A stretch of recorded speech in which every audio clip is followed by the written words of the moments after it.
Good morning મિત્રો, કેમ છો બધા? મજામાં દેશો બધાને. પહેલાં તો હર હર મહાદેવ. અને આપણે આવી ગયા છીએ અત્યારમાં વાડીએ. જો દવા છાંટવાની છે, દાડીઓ છે તો પંપ લઈ આવ્યો હું બીજો. અને આ છે ઓલો શું કહેવાય, લીલી ટીકડી ગયા ની વાડી આવી જાય છે. આને આપણે કુંડીને એવું ભરવાનું અત્યારે આ બાજુ.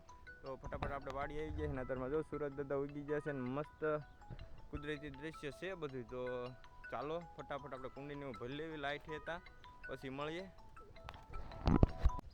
તો મિત્રો લાઇટ ડીમ છે એટલે આપણે હવે છે ને કુંડીમાંથી ને બહાર ટીપડું મૂકીને એમાં ડોલું ભરીને નાખી દેવી.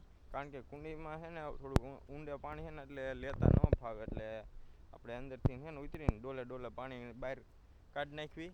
તો આપણે ખાતર મૂક્યું હતું ને તો ટીપડું છે ને આપણે દારે પીડ્યું હતું સામે. જો થાંભલો રહ્યો ને એ થાંભલે આપણો દાર છે ને બોર કે ને બોર, એ બોરે છે. તો આપણે અહીંયાથી ટીપડું લેવા જઈએ ફટાફટ. ટીપડું લેતા આવી ને અત્યારમાં ઝાકળ કેવો છે જો, આખા પાંદડા ભર્યા છે પાણીના. જો તમે આમ હાલો ને તો પલ્લી જવા. જો તો ઝાકળ બહુ છે આજ. અને આપણે ટીપડું લેતા આવી ને અત્યારમાં શાંત વાતાવરણ છે એકદમ. ને જો પાયરેવા ઉડે છે અને સુરત દાદા ઉગી ગયા છે ને મસ્ત વાતાવરણ છે. દ્રશ્ય અત્યારમાં જોવો ને તો એકદમ મસ્ત નજારો છે. વાદળા ને શાંત વાતાવરણ ને જોરદાર. ને આ જો અમારો કપા આવો તળી ગયો છે આમાં. જો તો ચાલો આપણે છે ને આવડું આ ટીપડું લઈ જવાનું છે બોરીથી. અને જો અહીં કણે ધરોડી પાછી થઈ જાય વાઢી એવી. તો અમે છે ને એક દી આજ તો અમે દવા છાંટવાની છે એટલે નહીં, પણ પછી આપણે દવાની એવું છાંટી રહ્યો ને એટલે એકાદ દી જાય ને પછી વાઢ લઈ છે. તો હાલો ફટાફટ આપણે ટીપડું લઈને જાવી ને ઉલ્કા ભરી નાખવી ને. આ જો ફાફડીનું વેલા વહી ગયા બધે. જો મસ્ત ફાફડીનું શાક એક નંબર થાય. આપણે પહેલાં પોર વિડીયો મૂકતા ને તારી એમાં હશે, હજી થઈ નથી, થાય છે ને એટલે હું તમને દેખાડીશ ફાફડીનું શાક બનાવવાનું. અને ફાફડીનું શાક એક નંબર થાય ને તમને ખાવાની મજા આવે. કૂણી ફાફડીનું શાક હોય ને, વાહ બાકી વાહ. તો હાલો ફટાફટ આપણે આ કપલું ટીપડું લઈ જવાનું છે અને ત્યાં કણે જઈને ભરી લેવી. એટલે ઓલા દવા છાંટવાની ને અંદરથી પાણી ન કાઢવું પડે અને આપણે ઘડીક દવા છટાવી. તો ચાલો મળીએ પછી. આપણે મિત્રો જો આટલું પાણીનું ભરેલું ટીપડું લાયા. તમને એમ થતું છે કે આટલું જ પાણી, પણ આટલું પાણી રહ્યું ને ટીપડામાં લાવવું છે અઘરું છે. હમણાં ડોલું ભરી લાવીને તો એ થોડુંક સહેલું પડે, કારણ કે એને ઉપાડતા ભાઈ જો ઉપાડી દીધું આ ટીપડું લાવ્યો ને. તો આપણે આ કુંડીમાં છે ને આમાં છે ને ઉપરથી પાણી ટીપડું ભરી નાખવી. લાઇટ તો છે નહીં, તો ચાલો ઘા ડોલે આપણે પાણીમાં નાખી દેવી. એક ટીપડું ભરી વાળવું એટલે 500 પગ ઉપાડી નહીં. તો વિલોગમાં બિનારી ગયો. ફાઇનલી આપણે જો ટીપડું ભરી વાળ્યું છે. તો હવે છે ને ટીપડું ભરી રહ્યું છે અને એક પંપ લાવ્યા છીએ અને બીજો પંપ આપણે વાડીએ પીડ્યો આપણો. તો એ ફટાફટ આપણે પંપ લેતા આવી, કારણ કે એક પંપ દાડીઓ છે કર્યો છે એને જોઈ છે, અને એક પંપે હું ઘડીક છટાવીશ એટલે વહેલા હેર બપોરે છાંટી રહે અને તડકેની ન છાંટવી પડે. તો ચાલો આપણે ફટાફટ છે ને લેતા આવી પંપ. મિત્રો આપણે દવા છાંટવાનું કરી દીધું છે સ્ટાર્ટ. દાડીઓ ઓલ બાજુ છાંટે છે ને આપણે છાંટવી છે આ બાજુ. દાડીઓ કર્યો છે અમારા સુરા કાકા, એમને કર્યો છે. તો અત્યારે કિશન દવા છાંટે છે. તો હું આ છટકા વાંહે છાંટું છું વારી વખતની જેમને કિશન આગળ છાંટે છે. તો તમને એમ થતું આ ઊંધો છે હાઈલો જાય, પણ ઊંધો જ હાઈલો જાય ને, કારણ કે જો આ દવા છાંટવીને ઉલકા છાંટવીને તો માથે આવે છે. એટલે આપણે ઊંધા હાઈલા જઈએ છીએ એટલે હું દવા માથે ન આવે, જઈને ઉડે ને. અને આપણો કપા જોવા આવો છે, તમને રોજ કપા દેખાડવાનો. એટલે પછી એમ ન કહેતા કે રોજ કપા દેખાડે, કારણ કે મારે તો હું રોજ વાડીએ દાવાનું હેરી ફેરીને, એટલે આપણે કપા સિવાય કંઈ દેખાડવાનું હોય. તો સારું વિલોગમાં બિના રહીજો. આપણે ફટાફટ દવા છાંટી દો. આ જૈણ માથે આવે ને એટલે આપણે ઊંધા હાઈલા જઈએ રિવેસમાં. મિત્રો વાગી ગયા છે 12 ને આપણે બધું કામ થઈ ગયું છે કમ્પ્લીટ. દવા છાંટવાવાળા દવા છાંટીને 11:30 વહી ગયા ઘરે. અને મેં પછી નીણ ને એવું કર્યું ને ભેંસને પૈને બદલી ઓલકા.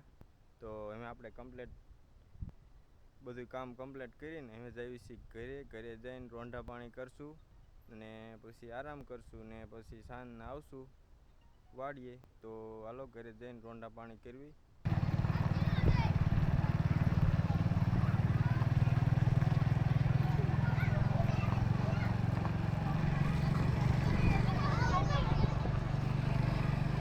ગુડ આફ્ટરનૂન બધાને. જો બપોર પછી આવી ગયા છે આપણે વાડીએ. વાગ્યા છે 5, એટલે ગુડ આફ્ટરનૂન તો ન કહેવાય પણ ગુડ ઇવનિંગ બધાને. તો આ બાજુ જો ખડ લેવાનું કામકાજ ચાલુ છે અને આપણે મારવી છીએ આટા, એટલે ખડની ગાંડી લેવા આવ્યો હું. બાકી આટા જ નથી મારતો, અત્યારે દાઈ હોઈ ગયો. આ નામ જો તો આટો મારવા બધે જો તલના ઓઘા ને એવું છે. અને આખામાં ખડ કેવું એટલું ખડ છે ને કે ખાયર્યું ને એવું બધું છે, એટલે ભેંસુને ખાવાની મજા આવે. ખાયર્યું અમારે ગોબરીની બહુ ખાય. અને ઓઘા જો આ બધા ઓઘા તલ હુકાવા માંડ્યા છે અને પાવડર બધે ભભરાયો DDT. પછી ખંચર છે ઈવડાઈ આપણા નથી તલા, આ બીજાના છે. આપણે તો અહીંયા આપણું પડું તો ઓલું છે. જો આમ મેં દેખાય ને થાંભલા દેખાય ને થાંભલાને ઓલું કે આપણું પડું છે. એ પડામાં આપણે કપાની એવું છે. આ તલ તો સસ્તાવાળાનું વાડી છે અને સસ્તાવાળાની વાડી છે ને આ બીજા ભાગું આવે છે એમને તલ છે ને. કે ખડ આમાં લેવું જ લેજો, તમારે ભેંસું ખાય તો લઈ જજો. આમાં જો નકરું મોટું મોટું ખડ છે, ખાયર્યું ને એવું બધું છે. બળલો એટલે ખાયર્યું ને આને શું કહેવાય હે? આને બળલો હે? આ બહુ આવું ખડ આપણે જો આવડું હોય. આને શું કહેવાય કોમેન્ટમાં જણાવજો. હે? હા, બાકરકાયો. જો બાકરકાયો અને બીજું શું છે આમાં? ખાયર્યું છે, બાકરકાયો છે, દૂધેલી છે. ખાયર્યું છે, બાકરકાયો છે, દૂધેલી છે અને ખૂતેલા છે. આવું બધું ખડ છે આમાં. આ બધા ખડ છે ને ભેંસને બહુ મજા આવે ખાવાની. અમારે ગોબરીને જ બહુ ભાવે એટલે એમ લેવા આવ્યા છીએ. લઈ જ જેવી છે 2-3 દિવસ 4 દિવસ લઈ જેવી છે. 3-4 દિવસ લઈ જેવી છે. જે આવા ખાલા દેખાય ને આ ખાલા એ બધા એમે પાડ્યા છે. બાકી જો આવી રીતે લાગઠ જ હતું. તો મિત્રો આપણે જો ગાડી ખડકીવાળી છે ફાઇનલી. આ લાસ્ટ પાથરો છે, છેલ્લો પાથરો છે આપણે. ગાડી ખડકીવાળી છે જો. તો અમે ગાડીને બાંધીને આપણે જવાનું છે ઢાળીએ ખડ લઈને. ત્યાં જઈને આપણે એક ભેંસ છે એને પાઈને ઢોરાને નીણ કરીને પછી જવું છે ઘરે. તો ચાલો હવે દી આથમી ગયો છે તો હવે જેવી ઘરે. જો આપણા કમાન્ડો સાહેબ આવી ગયા છે આટા મારવા માટે यहाँ पे. હા હા હા ગલા. તો જો હવે સંધ્યા ટાણું થઈ ગયું છે ને આપણે જવાનું છે ઘરે. તો ચાલો હવે ઘરે જઈશું અને પછી આ કરશે રાંધવાનું કામકાજ. તો ચાલો ઘરે જઈને પછી મળીએ.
એ